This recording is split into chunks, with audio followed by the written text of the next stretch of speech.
हज़रत इब्राहीम अलैहिस्सलाम के बेटे हज़रत इस्माईल अलैहिस्सलाम के 12 बेटे थे। इनकी नस्ल इस कदर हुई कि मक्का मुकर्रमा में ना समा सकी और पूरे हजाज में फैल गई। इनके एक बेटे क़िदार की औलाद में अदनान हुए। अदनान के बेटे मौद और पोते का नाम नज़ार था। नज़ार के 4 बेटे थे। उनमें से एक का नाम मुज़र था। मुज़र की नस्ल से कुरैश बिन मालिक पैदा हुए। ये फ़िहर बिन मालिक भी कहलाए। कुरैश की औलाद बहुत हुई। इनकी औलाद मुख्तलिफ कबीलों में बट गई। इनकी औलाद से कुसई ने इक़्तिदार हासिल किया। कुसई के आगे 3 बेटे हुए। उनमें से एक अब्दुल मनाफ थे, जिनकी अगली नस्ल में हाशिम पैदा हुए। हाशिम ने मदीना के एक सरदार की लड़की से शादी की। इनके यहाँ एक लड़का पैदा हुआ। इसका नाम शैबा रखा गया। ये पैदा ही हुआ था कि हाशिम का इंतकाल हो गया। इनके भाई मुत्तलिब मक्का के हाकिम हुए। हाशिम का बेटा मदीना मुनव्वरा में परवरिश पाता रहा। जब मुत्तलिब को मालूम हुआ कि वो जवान हो गया है, तो भतीजे को लेने के लिए खुद मदीना गए। उसे लेकर मक्का मुकर्रमा पहुंचे तो लोगों ने ख्याल किया कि ये नौजवान इनका गुलाम है। मुत्तलिब ने लोगों को बताया कि ये हाशिम का बेटा और मेरा भतीजा है। इसके बावजूद लोगों ने उसे मुत्तलिब का गुलाम ही कहना शुरू कर दिया। इस तरह शैबा को अब्दुल मुत्तलिब कहा जाने लगा। अब्दुल मुत्तलिब के यहाँ अबू तालिब, हमज़ा, अब्बास, अब्दुल्ला, अबू लहब, हारिस, ज़ुबैर, ज़रार और अब्दुर्रहमान पैदा हुए। इनके बेटे अब्दुल्ला से हमारे नबी हज़रत मोहम्मद सल्लल्लाहु अलैहि वसल्लम पैदा हुए। अब्दुल मुत्तलिब के तमाम बेटों में हज़रत अब्दुल्ला सबसे ज़्यादा खूबसूरत और सबसे ज़्यादा पाक दामन थे। अब्दुल मुत्तलिब को ख्वाब में जमजम का कुआं खोदने का हुक्म दिया गया, यानी हज़रत इस्माईल अलैहिस्सलाम के कुएं को। इस कुएं को कबीला जरहम के सरदार मजाज ने पाट दिया था। कबीला जरहम के लोग उस ज़माने में मक्का के सरदार थे, बैतुल्ला के निगरान थे। उन्होंने बैतुल्ला की बेहुरमती शुरू कर दी। इनका सरदार मजाज बिन अमरू था। वो अच्छा आदमी था। उसने अपने कबीले को समझाया कि बैतुल्ला की बेहुरमती ना करो, मगर उन पर असर ना हुआ। जब मजाज ने देखा कि उन पर कोई असर नहीं होता, तो कौम को उसके हाल पर छोड़कर वहां से जाने का फैसला किया। उसने तमाम मालो दौलत, तलवारें और ज़रहें वगैरह खाना काबा से निकालकर जमजम के कुएं में डाल दीं और मिट्टी से उसे पाट दिया। कुआं उससे पहले ही खुश्क हो चुका था। अब इसका नामो निशान मिट गया। मुद्दतों ये कुआं बंद पड़ा रहा। इसके बाद बनु खुज़ा ने बनु जरहम को वहां से मार भगाया। बनु खुज़ा और कुसई की सरदारी का ज़माना इसी हालत में गुजरा। कुआं बंद रहा, यहाँ तक कि कुसई के बाद अब्दुल मुत्तलिब का ज़माना आया। उन्होंने ख्वाब देखा। ख्वाब में उन्हें जमजम के कुएं की जगह दिखाई गई और उसके खोदने का हुक्म दिया गया। हज़रत अली रज़ी अल्लाह अन्हो से रिवायत है कि अब्दुल मुत्तलिब ने बताया, मैं हजरे अस्वद के मकाम पर सो रहा था कि मेरे पास एक आने वाला आया। उसने मुझसे कहा, तैयबा को खोदो। मैंने पूछा, तैयबा क्या है? मगर वो कुछ बताए बगैर चला गया। दूसरी रात फिर ख्वाब में वही शख्स आया। कहने लगा, बर्रा को खोदो। मैंने पूछा, बर्रा क्या है? वो कुछ बताए बगैर चला गया। तीसरी रात में अपने बिस्तर पर सो रहा था कि फिर वो शख्स ख्वाब में आया। उसने कहा, मजनूना खोदो। मैंने पूछा, मजनूना क्या है?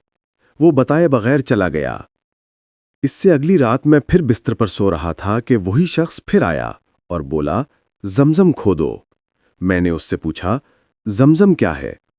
इस बार उसने कहा, जमजम वो है जिसका पानी कभी खत्म नहीं होता, जो हाजियों के बड़े बड़े मजमुओं को सहराब करता है। अब्दुल मुत्तलिब कहते हैं, मैंने उससे पूछा, ये कुआं किस जगह है? उसने बताया, जहां गंदगी और खून पड़ा है और कव्वा ठूंगे मार रहा है। दूसरे दिन अब्दुल मुत्तलिब अपने बेटे हारिस के साथ वहां गए। उस वक्त उनके यहां यही एक लड़का था। उन्होंने देखा कि वहां गंदगी और खून पड़ा था और एक कव्वा ठूंगे मार रहा था।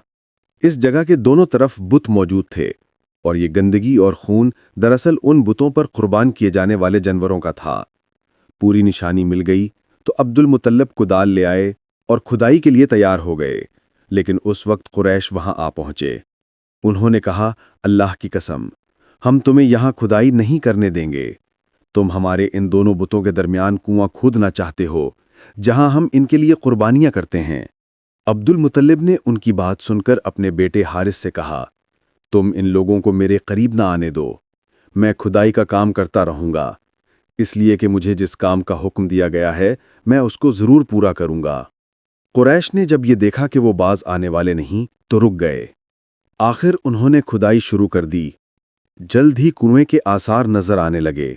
یہ دیکھ کر انہوں نے اللہ اکبر کا نعرہ لگایا اور پکار اٹھے، یہ دیکھو، یہ اسماعیل علیہ السلام کی تعمیر ہے۔ جب قریش نے یہ دیکھا کہ انہوں نے کنواں تلاش کر لیا تو ان کے پاس آ گئے اور کہنے لگے، عبد المطلب، اللہ کی قسم، یہ ہمارے باپ اسماعیل علیہ السلام کا کنواں ہے اور اس پر ہمارا بھی حق ہے، اس لیے ہم اس میں تمہارے شریک ہوں گے۔ یہ سن کر عبد المطلب نے کہا، میں تمہیں اس میں شریک نہیں کر سکتا، یہ مجھ اکیلے کا کام ہے۔ اس پر قریش نے کہا، تب کہ اس معاملے میں ہم تم سے جھگڑا کریں گے۔ عبد المطلب بولے، کسی سے فیصلہ کروا لو۔ انہوں نے بنو سعد بن حزیم کی کاہنہ سے فیصلہ کرانا منظور کیا۔ یہ کاہنہ ملک شام کے بالائی علاقے میں رہتی تھی۔ آخر عبد المطلب اور دوسرے قریش اس کی طرف روانہ ہوئے۔ عبد المطلب کے ساتھ عبد مناف کے لوگوں کی ایک جماعت تھی، جبکہ دیگر قبائل قریش کی بھی ایک جماعت ساتھ تھی۔ اس زمانے میں ملک حجاز اور شام کے درمیان ایک بیابان میدان تھا، وہاں کہیں پانی نہیں تھا۔ اس میدان میں ان کا پانی ختم ہو گیا، سب لوگ پیاس سے بےحال ہو گئے، یہاں تک کہ انہیں اپنی موت کا یقین ہو گیا۔ انہوں نے قریش کے دوسرے لوگوں سے پانی مانگا، لیکن انہوں نے پانی دینے سے انکار کر دیا۔ اب انہوں نے ادھر ادھر پانی تلاش کرنے کا ارادہ کیا۔ عبد المطلب اٹھ کر اپنی سواری کے پاس آئے۔ جوں ہی ان کی سواری اٹھی، اس کے پاؤں کے نیچے سے پانی کا چشمہ ابل پڑا۔ انہوں نے پانی کو دیکھ کر اللہ اکبر کا نعرہ لگایا، پھر عبد المطلب سواری سے اتر آئے۔ سب نے خوب سیر ہو کر پانی پیا اور اپنے مشکیزے بھر لیے۔ اب انہوں نے قریش کی دوسری جماعت سے کہا، آؤ تم بھی سیر ہو کر پانی پی لو۔ اب وہ بھی آ گئے اور خوب پانی پیا۔ پانی پینے کے بعد وہ بولے، اللہ کی قسم، اے عبد المطلب، یہ تو تمہارے حق میں فیصلہ ہو گیا۔ اب ہم زمزم کے بارے میں تم سے کبھی جھگڑا نہیں کریں گے۔ جس ذات نے تمہیں اس بیابان میں سیراب کیا، وہی ذات تمہیں زمزم سے بھی سیراب کرے گی، اس لیے یہیں سے واپس چلو۔ اس طرح قریش نے یہ جان لیا کہ اللہ تعالیٰ عبد المطلب پر مہربان ہے، لہٰذا ان سے جھگڑنا بے سود ہے اور کاہنہ کے پاس جانے کا کوئی فائدہ نہیں۔ چنانچہ سب لوگ واپس لوٹ آئے۔ واپس آ کر عبد المطلب نے پھر کنویں کی کھدائی شروع کر دی۔ ابھی تھوڑی سی کھدائی کی ہوگی کہ مال، دولت، تلواریں اور زرہیں نکل آئیں۔ اس میں سونا اور چاندی وغیرہ بھی تھا۔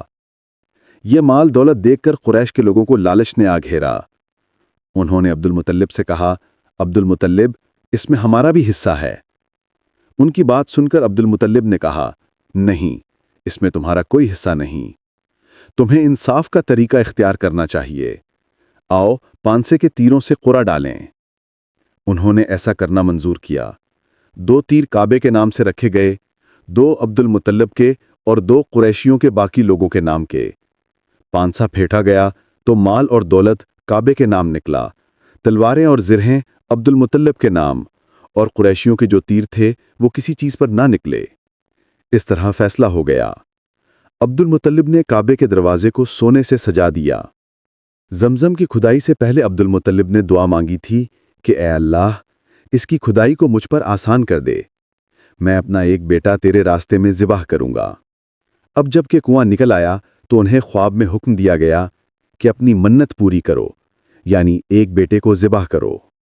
سیرت النبی صلی اللہ علیہ وسلم کی اگلی قسط جلدی حاصل کرنے کے لیے ریاکٹ کریں۔